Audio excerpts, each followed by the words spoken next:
soy Romina De Luca y esto es Saquen una hoja. Hoy vamos a ver cómo era la escuela prepandemia.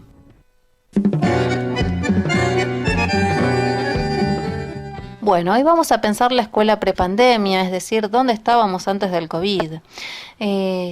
Gustavo, queridos oyentes, a diferencia de las últimas columnas donde venimos haciendo un análisis más coyuntural, hoy vamos a hacer una mirada de más largo plazo para entender cómo todo irá peor si circunscribimos lo que nos está pasando este 2020 en el lento pero sostenido proceso de degradación educativa.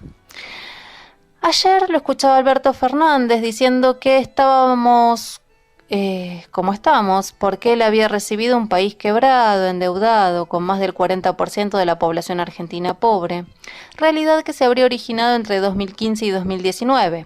Parece que se olvida que el peronismo nos gobernó 24 de los últimos 37 años, y que inclusive antes de Macri ellos mismos fueron gobierno largos 12 años. En una sintonía similar, el ministro de Educación, Nicolás Trota, dijo que la reorganización curricular pospandemia podría durar 2 o 3 años si no queremos, comillas, renunciar a la calidad educativa. Nos prometen una futura calidad que tampoco nos dieron antes, y dicho sea de paso, deberían preocuparse por ese entre 20 y 45% de desertores que hoy tiene la escuela y de esos otros tantos que se estima que van a dejar de estudiar para salir a trabajar cuando se agudice la crisis económica. Este sistema educativo que está transitando la pandemia tiene una marca característica que es la descentralización. Las provincias se hacen cargo de todo, Nación fija grandes directrices y coparticipa presupuesto con el cual se afrontan los gastos. Lo vimos a propósito de los protocolos, lo vimos a propósito de los calendarios escolares.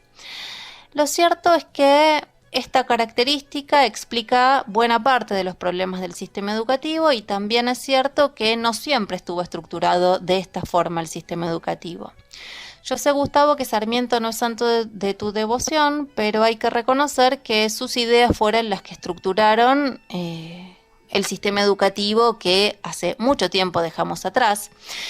Y conviene que repasemos cuáles eran sus características y sus logros. Bueno, cuando tenemos que ver sus características, podríamos decir que el sistema educativo sarmientino era masivo y popular, es decir, estaba centralmente dirigido hacia la clase obrera. Ese era su sujeto, el sujeto el que se quería incorporar a esa escuela. Era una escuela común, en tanto y en cuanto se aspiraba que todos recibieran la misma educación. Va a decir Perón en su tiempo que si esa educación podía brindarse a todos de la misma manera y al mismo momento, mejor, mostrando así su férrea voluntad centralizadora. Y también era un sistema educativo público, entendiendo que era el Estado Nacional el agente educador por excelencia, porque, decía Sarmiento, no puede dejarse librada la educación de las futuras generaciones, es decir, los futuros obreritos, librada la suerte de familias analfabetas. Obviamente siempre vamos a pensar un sistema educativo de clases. ¿Por qué? Porque es la burguesía la que lo administra, la que le impone sus intereses, la que lo usa para construir además una identidad artificial basada en el binomio ciudadanía y nacionalismo que busca diluir y borrar la identidad de clase.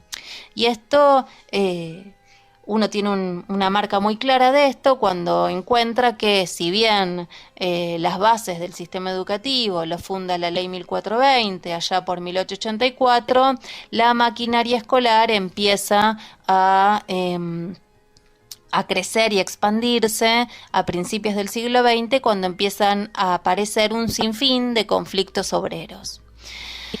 Es en este momento en el cual se agudizan los castigos por incumplimiento de la obligatoriedad, se regulan los planes, los rituales escolares, las condiciones de higiene, en un largo hilo centralizador que une a Sarmiento con Perón. Y algo que tenemos que pensar es si esta estrategia fue exitosa, siempre en términos de clase, es decir, exitosa para la burguesía, y por otro lado, si tuvo o tenía algunas fugas o fisuras. Por un lado, tenemos que decir que si miramos los censos nacionales y comparamos la tasa de analfabetismo, hacia 1869 la Argentina tenía un 77% de su población analfabeta.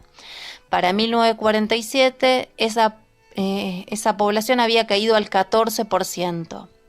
Para la misma época, el promedio en Latinoamérica era del 50%, es decir, la mitad de la población era analfabeta. En este punto nuestro país se distinguió del resto de América Latina por el alto porcentaje de reclutamiento escolar y también porque había logrado que hacia 1950 el 85% de la población de más de 11 años supiera leer y escribir. Tenía fisuras, sí. La deserción era alta. El promedio de escolaridad oscilaba entre los 4 y los 5 años y también mostraba disparidades regionales. Esta escuela producía selecciones internas, pero a pesar de sus déficits, brindaba una formación más o menos sólida para una clase obrera relativamente homogénea. Tal es así que se evaluó la entrega de certificaciones parciales al llegar al 4º grado. En 70 años, en términos más generales, el país logró prácticamente erradicar el analfabetismo. Y también hay que decir que esta escuela construía capacidades lectoras sólidas. Basta ver la amplia circulación de distintas revistas, de diarios, de folletines, de novelas semanales dirigidos a un público lector de consumo masivo. La existencia de editoriales que producían manuales escolares y que eran exportados al resto de Latinoamérica. Esta escuela no existe más y no existe ni siquiera como utopía. La burguesía la desmanteló para adecuarla al agotamiento de su sociedad, a su propia decadencia y degradación. Lo hizo a partir de los 60 y con más fuerza a partir de los 70, al calor de la escasez de recursos. Los pedagogos burgueses comenzaron a medir el rendimiento de la escuela y decidieron dejar atrás la homogeneidad. Se dio paso así a la descentralización educativa y se inició la desarticulación completa de la escuela argentina. El Estado Nacional comenzó a devolverle las escuelas a las provincias, en eso que conocemos como transferencias, y es un largo proceso que une a Frondizi con Onganía, con Videla, con Alfonsín, con Menem, de la Rúa, los Kirchner, Macri y Alberto. Todo el personal de turno promueve y defiende la descentralización. Un ejemplo gráfico de esto es cuando al ministro de Educación Alberto Silioni le preguntaban en su momento por qué a nuestro país le iba mal o tan mal en las pruebas PISA, y él contestaba que eso era responsabilidad de las provincias. Obviamente, todo el personal político defiende las ventajas de la descentralización, que cuáles serían, a decir de sus voceros. Bueno, la creación de una estructura más barata, que además logra movilizar recursos que el fisco no logra recaudar de otro modo. Por eso todos defienden el federalismo descentralizador, que es un proceso administrativo, transferencias de escuelas, es también presupuestario, las provincias se hacen cargo de todo, implica la licuación del poder de negociación sindical, pero también es un proceso curricular. Este proceso de transferencia del currículum fue de la mano de la transferencia de las escuelas. Nombres que recibió este proceso son muchos: contenidos básicos comunes, núcleos de aprendizaje prioritarios, la idea de la fijación de un currículum mínimo que luego las provincias adapten según sus necesidades. Es curioso, por usar una palabra, que hoy Trota, para explicar lo que nos está pasando en términos educativos con la pandemia, diga que esta fragmentación es la regla en un país tan desigual como la Argentina. Lo que no dice es que en realidad hace décadas la política educativa abona esa desigualdad, que además fue una búsqueda consciente cuando se decía que hay que flexibilizar para que la educación responda a las desiguales necesidades de formación de recursos humanos a lo largo y a lo ancho del país. Este proceso se empieza a consolidar y se profundiza a partir de los 70. Si lo pensamos, no es un dato azaroso. Sin resolver su agotamiento histórico, con el último golpe militar, la burguesía logra, a través de también aniquilar a la fuerza social que cuestionaba su sociedad, logra relanzar el ciclo de acumulación de capital, aunque lo cierto es que el agotamiento vuelve bajo la forma de crisis recurrentes del 82 para acá, pasando por el 2001, el conflicto del campo, el 2014 y seguramente la de 2020.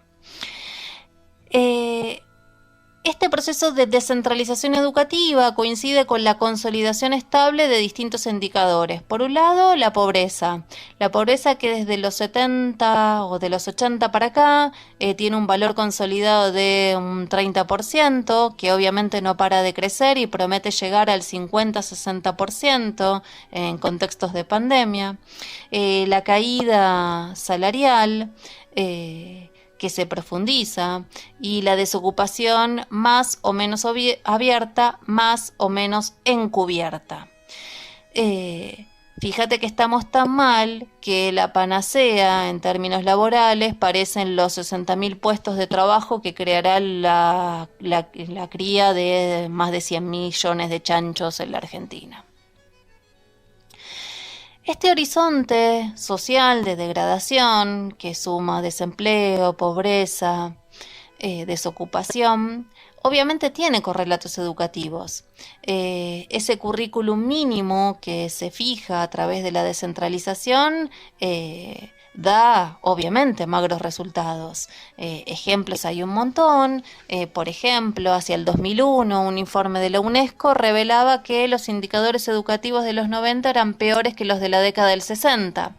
Y pensamos los indicadores nuestros, es decir, los que transitábamos prepandemia. Bueno, de cada 10 que arrancan la escuela secundaria, 5 llegaban al último año y entre 3 y 4 se recibían en tiempo y forma. Para los que se caen de la escuela, se inventó el Fines 2 trayectos, es decir, la escuela degradada para la escuela degradada.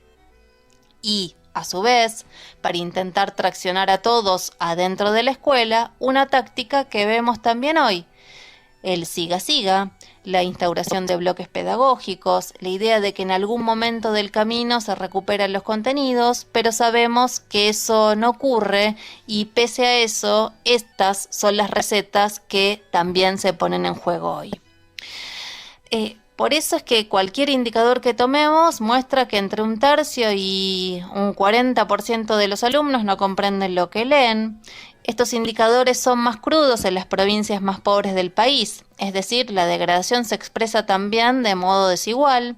Los resultados del NEA y el NOA del país son peores que los de la zona centro. Y también, si vemos este fenómeno, se manifiesta en indicadores generales. Por ejemplo, tomemos un dato de la ciudad de Buenos Aires. El 20% de las madres de los niños que están en séptimo grado tienen como máximo estudio secundario incompleto. De esas, el 55% se concentra en las 2 comunas más pobres de la ciudad de Buenos Aires. Hoy, el 60% de los niños están por debajo de la línea de pobreza y hay un 12% que son invisibles para el Estado. No reciben ningún tipo de ayuda, tal vez porque estén indocumentados, sean migrantes, pero se sabe que están en condiciones vulnerables. Fíjate que se hablaba de un 20% de las chicas y los chicos que están desconectados de la escuela y bueno, podríamos agregar este 12% que está directamente invisibilizado. Mientras tanto, el gobierno, como dijimos en la columna anterior, sostiene que el 95% de los alumnos pudo continuar el proceso pedagógico. Curioso, ¿no? Cuando Trota dice que la Argentina es desigual, tiene razón. Lo que no dice es lo mucho que las políticas educativas acentuaron esa desigualdad. Seguramente alguno esté pensando en la UBA y su buen ranqueo a nivel mundial, o en esos estudiantes de secundario que vemos por la tele que reciben algún premio internacional por su rendimiento. La descentralización permite eso, que se nos aparece como ideología encubriendo el embrutecimiento, un puñado exitoso que es real, la Argentina que exporta científicos y montones de otros brutos y baratos. Porque ¿a quién le preocupa la educación de millones de niños que el capitalismo argentino no podrá emplear? Esos que vivirán de una asistencia estatal lo más barata posible, pensemos en la IFE si no. La escuela descentralizada, al copiar la miseria ambiente, consolida ese lugar de clases original que tienen como sobrantes y no les otorga ninguna herramienta ni para entenderlo ni para batallar contra esa tendencia general a la degradación. Por eso, una mirada socialista de los problemas de la educación tiene que poner sobre el tapete estos problemas, para que no nos vendan que todo es culpa de la pandemia, cuando la pandemia, sabemos, se llama capitalismo. Bueno, Gustavo, te veo mascando bronca por Sarmiento. No es que te quiera decir viejito, pero vos sos hijo de su escuela. Pensalo. Amigos, sigan escuchando la radio Ha Vivido Equivocada, que lo demás es silencio.